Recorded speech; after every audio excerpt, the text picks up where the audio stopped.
everyone. Welcome to another fantastic edition of the Cybersecurity Matters podcast.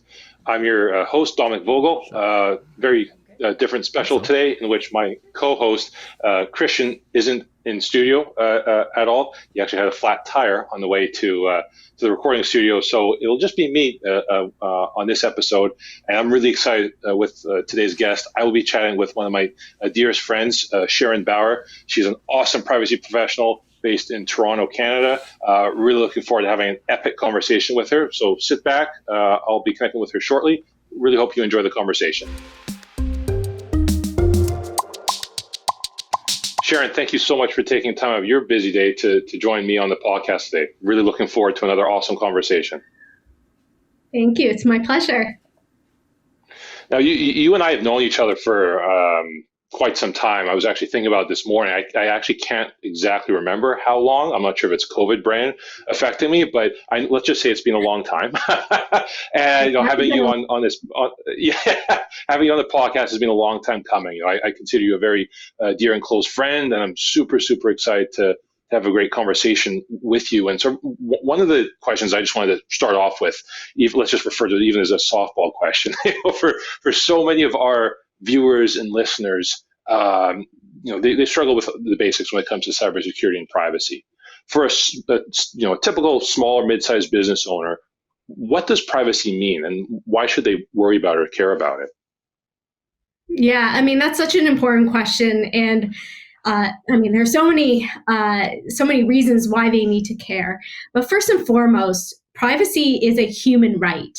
Every individual, you, me, our customers, anyone, has the right to control information that is about us. So we get to decide what information we want to share with someone or with a company, and how that information is going to be used, and even how that information will be further shared with other parties. And so it is a basic human right. We all should have some form of control over the information that belongs to us. So that is why privacy is so important.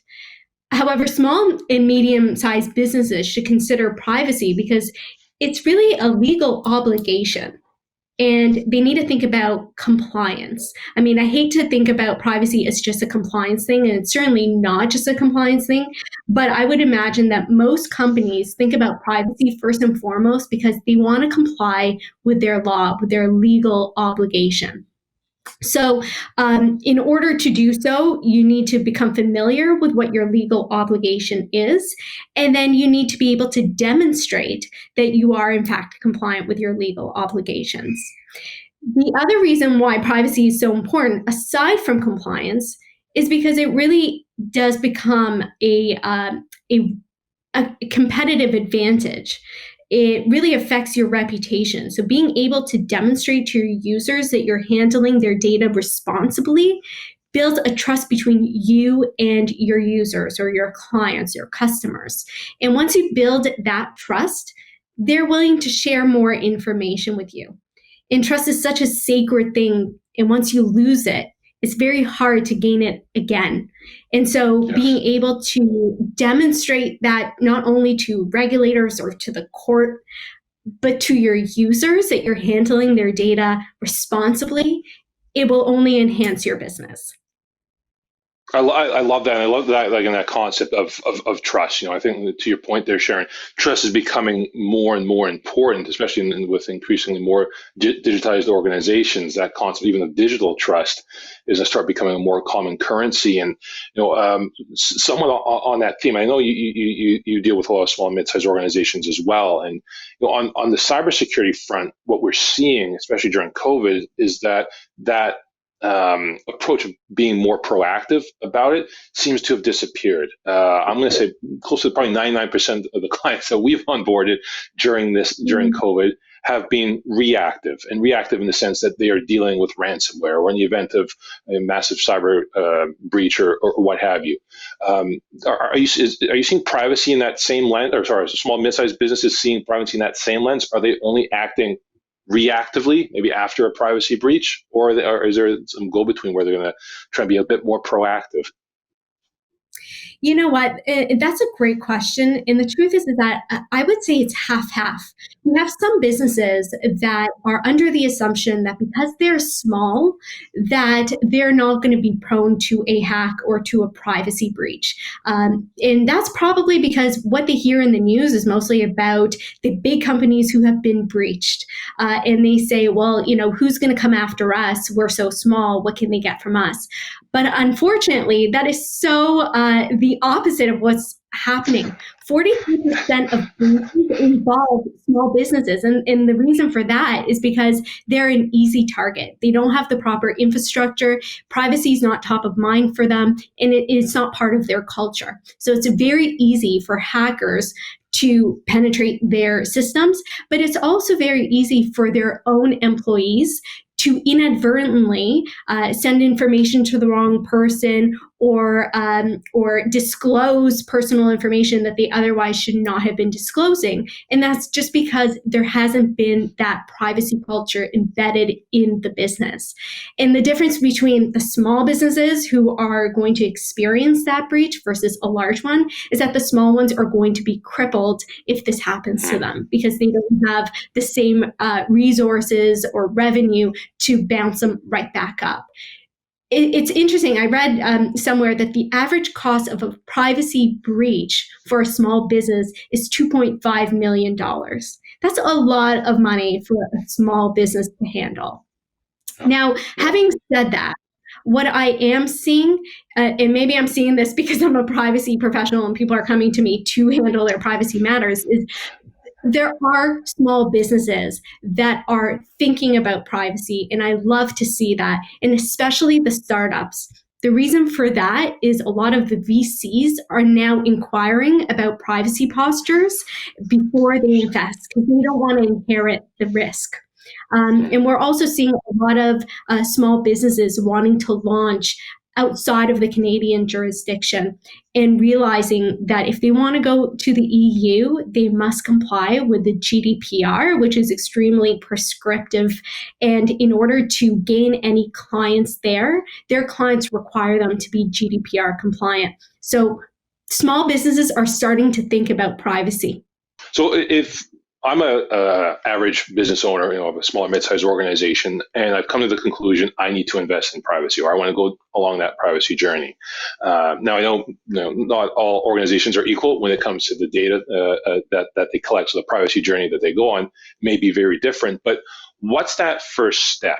If someone says, I want to start on that privacy journey, but I don't know where to start or who to turn to, what would be your answer to that? Yeah. I have to say, I love that you use the term journey because privacy really is a journey. And for small businesses, it's going to have to be a phased approach because they might not have the resources to invest in privacy and get it all done and complete at once. And even if they did, privacy is not static, right? You can't just become compliant one day and remain compliant forever. It's one of those evolving compliance exercises that you're going to have to do, especially as our regulation evolves and new technology comes out. But to start off on your privacy journey, it's really important to understand who's going to be accountable for privacy within your organization, who's going to look for the privacy risks, and who's going to make sure that those risks are remediated. What I'm seeing is that a lot of small companies can't afford a chief privacy officer to be there full time. It's just not possible. Right. And some of them don't actually need a full-time privacy officer because they're not experiencing privacy issues or they aren't collecting enough personal information to constitute a full-time privacy officer.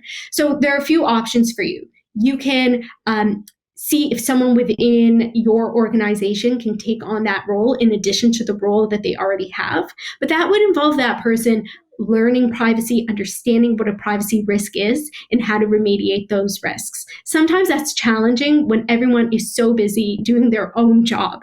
The other option is to hire a virtual chief privacy officer. And that individual, that privacy expert, is going to be there for you on an ad hoc basis. As privacy issues arise, they'll help you deal with it. Or maybe they could take a more proactive approach and help to monitor and enforce privacy within your organization. So accountability, I would say, is probably the first thing that you need to understand. The second one is understanding the data. So what data are you collecting? Where are you collecting it from? Under what grounds do you have to collect that data? How are you using it? Who are you disclosing it to? Which systems have access to that data? Where does the data reside? How long are you retaining it for? When are you destructing it, or how are you destructing it? So understanding the entire life cycle of the data is so important. And so you're going to want to get a process map or a data inventory to really get a full picture of how you're dealing with the data. And that will really help you understand where your risks are. So that's something that I think is really important. The other one, there's so many, but the other one is your vendor due diligence. 33% of breaches are a result of a vendor breach. And it doesn't matter if you're breached. If you are the one giving them the information, you are the custodian. You are responsible for that information. So you are ultimately responsible if that data is breached, even though it wasn't your breach, it was the vendor's breach.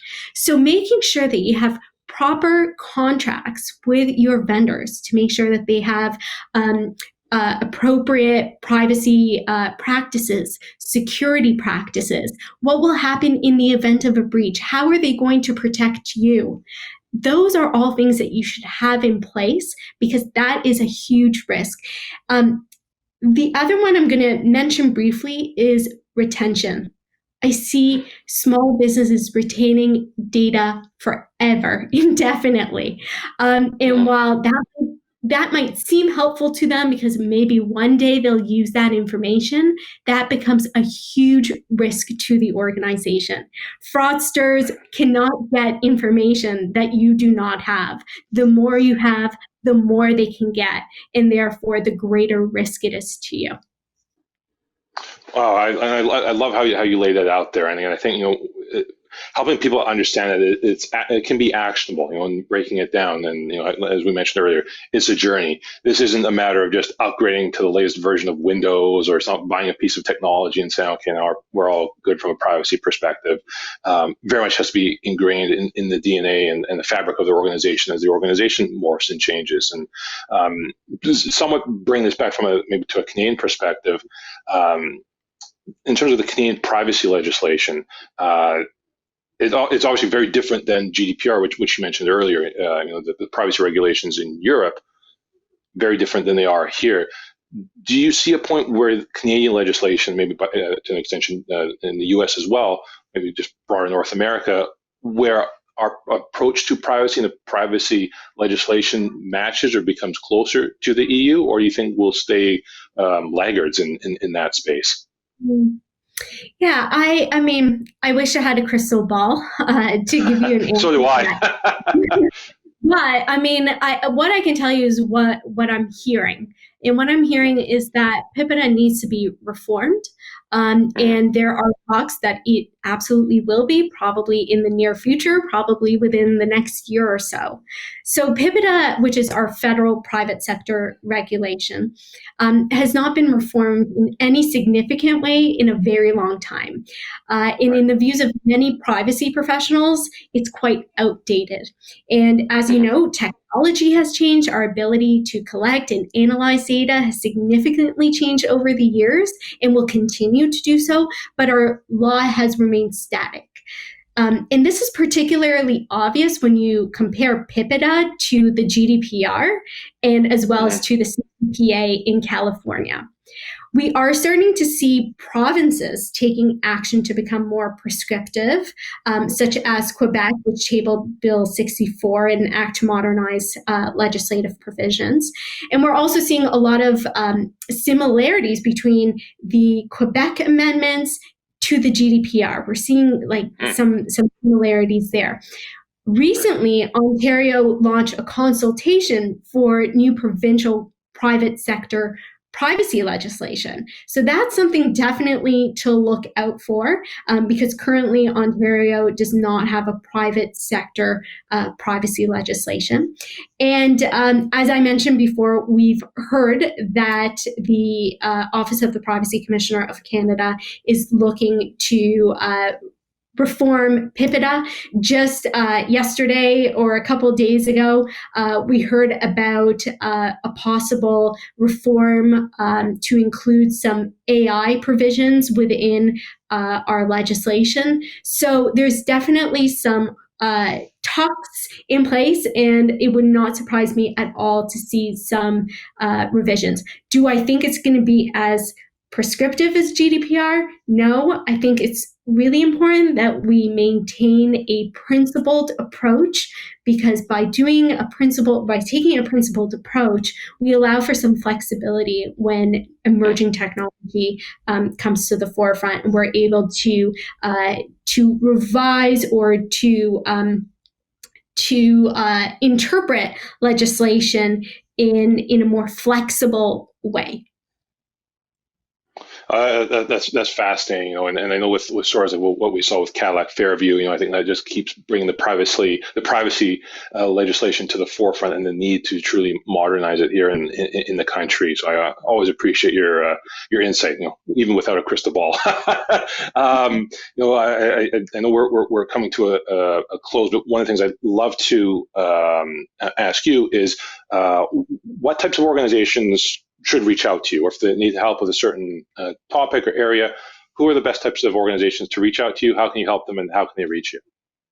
Yeah, so I usually deal with small to medium businesses who are looking to improve their privacy posture because they're collecting personal information. Now, unfortunately, a lot of companies don't realize that they're collecting personal information because they don't know what personal information is. So personal information is not just name, address, phone number.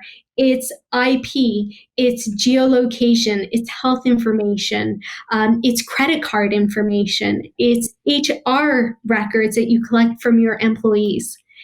If you believe that you are at a risk of a privacy breach or a privacy complaint by individuals, and you are ready to enhance your privacy posture, I'm more than happy to chat with you and help you figure out what the most cost-effective way to implement privacy within your organization. Cost should never be a barrier to having good practices in place. So happy to help anyone. I love that answer. And for everyone listening or watching, I can vouch for the awesomeness that is Sharon. She's such a wonderful, awesome human being. So I'm very grateful, A, for your friendship, B, for taking time out of your day to be on the podcast and to chat with me. Truly appreciate it, Sharon. Thanks again. Thank you so much for the invite. Thank you. I really enjoyed that conversation. It's not just because Christian wasn't there. I genuinely enjoy Sharon's infectious energy. She is a wonderful and just brilliant person to chat with. I'm really hoping that all the viewers and listeners really enjoyed the engaging conversation and just all of the wonderful insight that she gave in the world of privacy. I want to thank everyone again for taking time out of their busy day to spend time with us, whether you listened or you were viewing us on YouTube. Please make sure to check out other awesome podcasts from the Conversations That Matter family on the Conversations That Matter YouTube page. And until next week, be well and be safe, and we'll see you on the next edition of the Cybersecurity Matters podcast.